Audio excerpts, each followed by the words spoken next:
রাজ্যে 11 দিনের সফরে আরএসএস প্রধান মোহন ভাগবতের এই প্রথম কোনো আরএসএস প্রধানের এত দীর্ঘ সফর। 2026-এ ভোটের আগে আরএসএস এর সংগঠনের জোর, বর্ধমানে বৈঠক এবং সভার কর্মসূচি রয়েছে আরএসএস প্রধান মোহন ভাগবতের। এত দীর্ঘ সফর এই প্রথম। মোহন ভাগবত রাজ্যে 11 দিনের এই সফরে এসেছেন আরএসএস প্রধান, আর এই প্রথম কোনো আরএসএস প্রধানের এত দীর্ঘ সফর। একাধিক কর্মসূচি তার। 2026-এ ভোটের আগে আরএসএস এর সংগঠনেও জোর। মৌমিতা চক্রবর্তী রয়েছেন টেলিফোন লাইনে প্রতিনিধি। মৌমিতা, এত দিনের সফরে এই প্রথম আরএসএস এর কোনো প্রধান আসছেন, সামনে বিধানসভা নির্বাচনও রয়েছে, কতটা তাৎপর্যপূর্ণ এই মোহন ভাগবতের এই সফর? দেখো, অত্যন্ত গুরুত্বপূর্ণ, কারণ 26-এর বিধানসভা নির্বাচনের আগে দেখা গিয়েছে অতীতে আরএসএস এর তরফ থেকে যে সমস্ত জায়গায় মোহন ভাগবত বা সরসংঘ চালক তিনি সফর করেছেন, তিনি বৈঠক করেছেন বা আরএসএস মাঠে নেমে কাজ শুরু করেছে, সেক্ষেত্রে বিজেপির ডিভিডেন্ড এসেছে।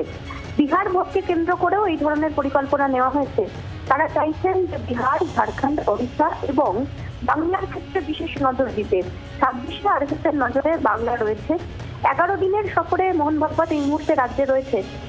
তিনি বর্ধমানেও সভা করবেন, সফর করবেন। দুদিনের যে অখিল ভারতীয় টলির বৈঠক, সেই বৈঠক হয়েছে এবং এক্ষেত্রে বেশ কিছু কর্মসূচি, বেশ কিছু নির্দেশ আরএসএস এর যারা স্বয়ংসেবক তাদের দেওয়া হয়েছে মোহন ভাগবতের তরফ থেকে বলে সূত্র মারফত আমরা জানতে পারছি, যেখানে গ্রাম বাংলার প্রায় প্রত্যেকটা জায়গায় আরএসএস এর যে কর্মশালা, সেই কর্মশালা হওয়ার পাশাপাশি বেশ কিছু স্ট্র্যাটেজিও তারা নিয়েছেন।